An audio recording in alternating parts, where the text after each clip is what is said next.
اعوذ باللہ من الشیطان الرجیم بسم اللہ الرحمن الرحیم رب اشرح لی صدری ویسر لی امری واحلل عقدۃ من لسانی یفقہوا قولی۔ سورہ البقرہ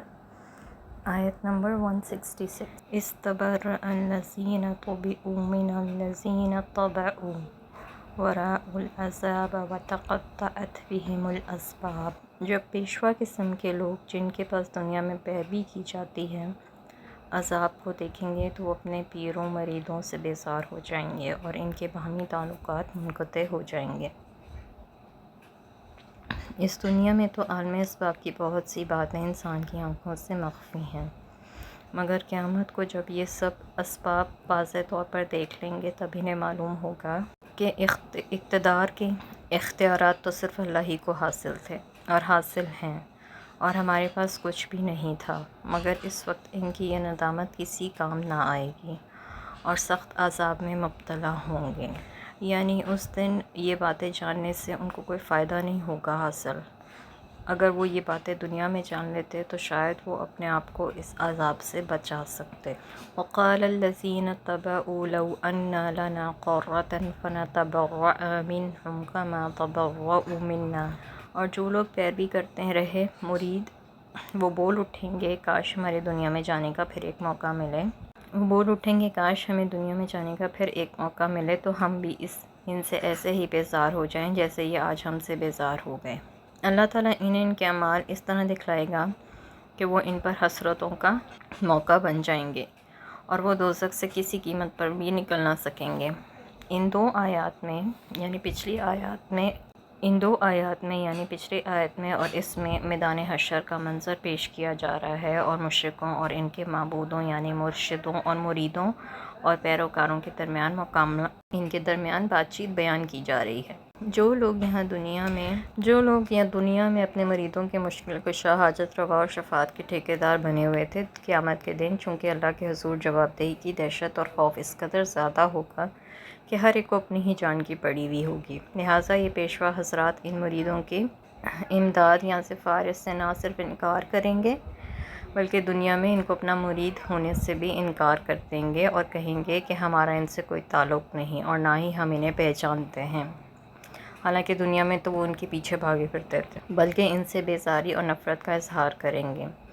یہ صورتحال دیکھ کر مرید حضرات سخت مایوس ہو جائیں گے اور آرزو کریں گے کہ کاش ہمیں دنیا میں جانے کا ایک اور موقع مل سکے تو ہم بھی ان سے یہی سلوک کریں جو آج ہم سے کر رہے ہیں، اور ہم بھی ان پیروں سے ایسے بے تعلق اور بیزار ہو جائیں جیسے یہ آج ہم سے بے تعلق اور بیزار بن گئے ہیں۔ ایک حسرت تو یہ ہوگی کہ مرشدوں نے اپنے وعدے کے خلاف بیزاری کا اظہار کر دیا، دوسری یہ کہ جو اچھے اعمال مثلاً صدقہ اور خیرات اور نذر اور نیاز وغیرہ کرتے رہے وہ تو ان کے شرک کی وجہ سے ضائع ہو جائیں گے اور برے اعمال برقرار رہیں گے۔ یعنی آپ لوگوں نے اتنا پیسہ بھی خرچ کیا، خیرات بھی کیا، نذر اور نیاز بھی دی، لیکن اس کا کوئی فائدہ حاصل نہیں ہوا۔ ان کے مرشد بھی باعث حسرت اور ان کے اعمال بھی باعث حسرت، لیکن ان حسرتوں کا نتیجہ کچھ بھی نہ نکلے گا اور دوزخ کے عذاب سے نجات کی کوئی صورت نہ ہوگی۔ یا ایھا الناس کلوا مما فی الارض حلالا طیبا ولا تتبعوا خطوات الشیطان انہ لکم عدو مبین۔ لوگوں زمین میں جو حلال اور پاکیزہ چیزیں ہیں وہی کھاؤ اور شیطان کے پیچھے نہ لگ جاؤ، وہ تمہارا کھلا دشمن ہے۔ حلال کی ڈیفینیشن کیا ہے؟ حلال سے مراد ایک تو وہ چیزیں ہیں جنہیں شریعت نے حرام قرار نہیں دیا، دوسرا وہ جنہیں انسان اپنے عمل سے حرام نہ بنا لے، جیسے چوری کی مرغی ہو یا سود ہو اور ناجائز طریقوں سے کمایا ہوا مال ہو، اور پاکیزہ سے مراد وہ صاف ستھری چیزیں ہیں جو گندی سڑی باسی چیزوں میں شامل نہ ہوں۔ حرام چیزوں سے بچنے کے لیے بہت تاکید آئی ہے۔ حدیث میں ہے، حضرت ابو ہریرہ فرماتے ہیں کہ نبی اکرم صلی اللہ علیہ وسلم نے فرمایا، اے لوگو، اللہ پاک ہے اور صرف پاک مال قبول کرتا ہے۔ اللہ تعالیٰ نے مومنوں کو بھی اسی بات کا حکم دیا ہے جس کا اس نے رسولوں کو حکم دیا ہے، چنانچہ فرمایا، اے پیغمبروں، پاکیزہ چیزیں کھاؤ اور نیک عمل کرو، اور فرمایا، اے ایمان والو، پاکیزہ چیزیں کھاؤ جو ہم نے تمہیں دی ہیں۔ پھر آپ صلی اللہ علیہ وسلم نے ایسے شخص کا ذکر کیا جو لمبا سفر کر کے آیا ہو، اس کا حال پریشان اور خاک آلود ہو، وہ اپنے ہاتھ آسمان کی طرف پھیلاتا ہے اور کہتا ہے اے میرے پروردگار، اے میرے پروردگار، جبکہ اس کا کھانا حرام، پینا حرام، لباس حرام اور جس غذا سے اس کا جسم بنا ہے وہ بھی حرام، تو پھر اس کی دعا کیسے قبول ہوگی؟ ہم اکثر سوچتے ہیں کہ ہماری دعا کیوں قبول نہیں ہوتی، لیکن یہ نہیں دیکھتے کہ اس کے پیچھے کیا اسباب ہو سکتے ہیں، کیا وجوہات ہو سکتی ہیں۔ جابر فرماتے ہیں رسول اللہ صلی اللہ علیہ وسلم نے فرمایا، وہ گوشت جو مال حرام سے پروان چڑھتا ہے وہ جنت میں داخل نہ ہوگا، اور جو بھی گوشت حرام سے پروان چڑھتا ہے اس کے لیے جہنم ہی لائق تر ہے۔ حضرت عبداللہ بن عباس کہتے ہیں کہ آپ صلی اللہ علیہ وسلم نے فرمایا، جو شخص حرام مال کمائے اور پھر اس سے صدقہ کرے وہ صدقہ قبول نہیں ہوتا، اور اگر اس سے خرچ کرے تو اس میں برکت نہیں ہوتی۔ حضرت ابو ہریرہ کہتے ہیں کہ آپ صلی اللہ علیہ وسلم نے فرمایا، اللہ تعالیٰ صرف پاکیزہ کمائی ہی سے صدقہ قبول کرتا ہے۔ حضرت نعمان بن بشیر کہتے ہیں، میں نے رسول اللہ صلی اللہ علیہ وسلم کو یوں کہتے سنا کہ حلال بھی واضح اور حرام بھی، اور ان دونوں کے درمیان کچھ مشتبہ چیزیں ہیں جنہیں اکثر لوگ نہیں جانتے۔ اب جو شخص ان مشتبہ چیزوں سے بچا رہا اس نے اپنے دین اور عزت کو بچا لیا، اور جو مشتبہ چیزوں میں پڑ گیا اس کی مثال اس چرواہے کی سی ہے جو کسی کی رکھ کے گرد اپنا جانوروں کو چراتا ہے۔ قریب ہے کہ وہ رکھ میں سن لو، ہر بادشاہ کی ایک رکھ ہوتی ہے، سن لو اللہ کی رکھ اس زمین میں حرام کردہ چیزیں ہیں۔ ہم اکثر یہ کہتے ہیں کہ ہمارے مال میں برکت کیوں پیدا نہیں ہوتی ہے، تو اس کی ایک وجہ جو یہ ہے کہ ہم جو ہیں وہ مشتبہ چیزوں میں پڑ جاتے ہیں جن میں شک ہے، ہم ان کو حلال سمجھ کے بھی کھا لیتے ہیں۔ عطیہ سعدی کہتے ہیں کہ نبی کریم صلی اللہ علیہ وسلم نے فرمایا، کوئی بندہ اس وقت تک متقی نہیں بن سکتا جب تک اندیشے والی چیزوں سے بچنے کی خاطر ان چیزوں کو نہ چھوڑے جن میں کوئی اندیشہ نہیں۔ ویسے بھی جو چیز انسان کو شک میں ڈالے اسے چاہیے کہ وہ اسے چھوڑ دے اور وہ اختیار کر لے جو شک میں نہیں ڈالتی۔ رسول اللہ صلی اللہ علیہ وسلم نے فرمایا، حضرت حسن بن علی فرماتے ہیں کہ میں نے رسول اللہ صلی اللہ علیہ وسلم سے یہ بات یاد رکھی ہے کہ جو چیز تجھے شک میں ڈالے سے چھوڑ، اور وہ اختیار کر جو شک میں نہیں ڈالتی۔ آپ صلی اللہ علیہ وسلم نے فرمایا، لوگوں پر ایک زمانہ آئے گا کہ آدمی اس بات کی پرواہ نہیں کرے گا کہ جو مال اس کے ہاتھ آیا ہے وہ حلال ہے یا حرام ہے۔ آج کل بھی بہت سے لوگ جو ہیں وہ اس بات کی پرواہ نہیں کرتے کہ جو مال ان کے پاس آ رہا ہے وہ حلال طریقے سے آ رہا ہے یا حرام طریقے سے آ رہا ہے۔ اور شیطان کے پیچھے چلنے سے کیا مراد ہے اس آیت میں؟ یہاں شیطان کے پیچھے چلنے سے مراد یہ ہے کہ جو چیزیں اللہ نے حرام نہیں کی انہیں حرام نہ سمجھ لو، جیسے مشرکین عرب بتوں کے نام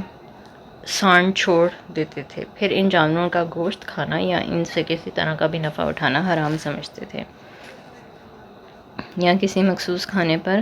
اپنی طرف سے پابندیاں عائد کر کے اسے حرام قرار دے لیتے تھے۔ یہی صورت کسی حرام چیز کو حلال قرار دینے کی ہے۔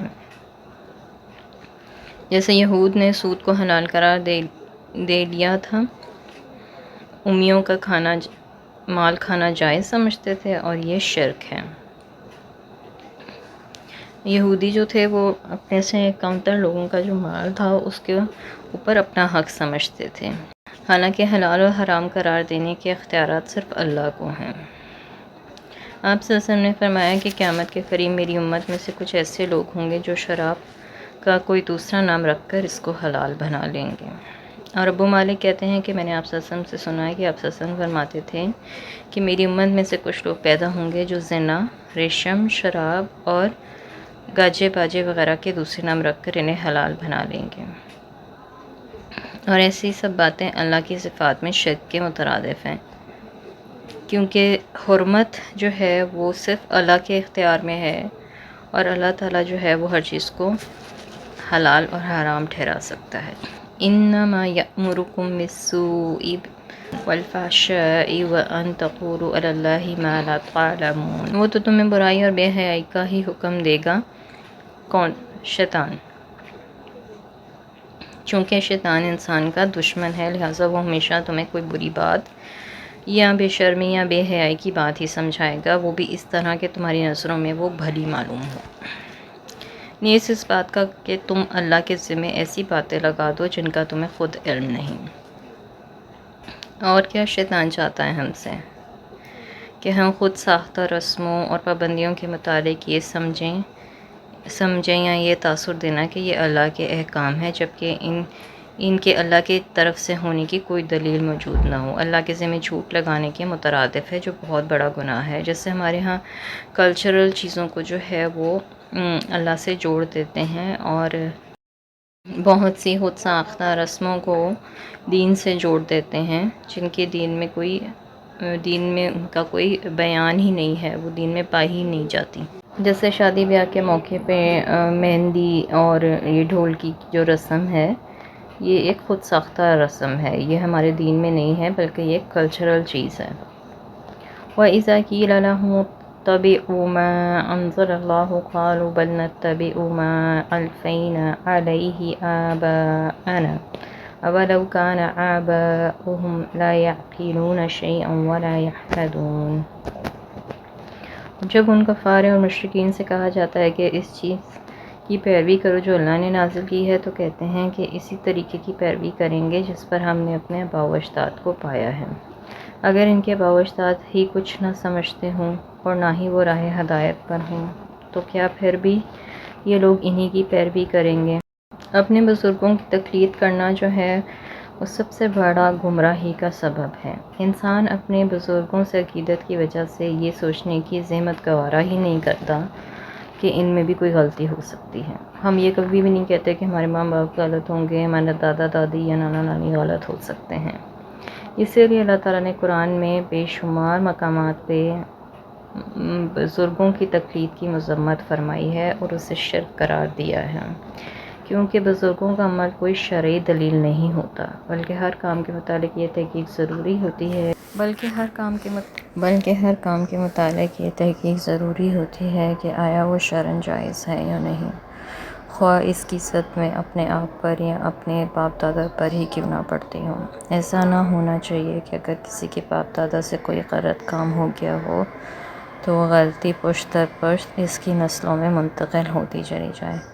حتیٰ کہ اسے عین دین کا کام سمجھا جانے لگے۔ وَمَثَلُ الَّذِينَ كَفَرُوا كَمَثَلِ الَّذِي يَنْعِقُ بِمَا لَا يَسْمَعُ إِلَّا دُعَاءً وَنِدَاءً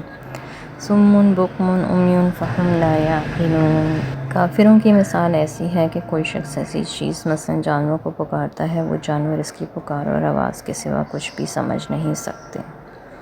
یعنی کافروں کی مثال ان بے عقل جانوروں کی سی ہے۔ اسی طرح یہ کافر بھی بہرے، گونگے اور اندھے ہیں جو کوئی بات سمجھ نہیں سکتے۔ جانور کیا کرتے ہیں؟ جنہیں چرواہا جب پکارتا ہے تو وہ یہ نہیں سمجھ سکتے کہ وہ کیا کہہ رہا ہے، بلکہ محض آواز سن کر ادھر ادھر ہو جاتے ہیں۔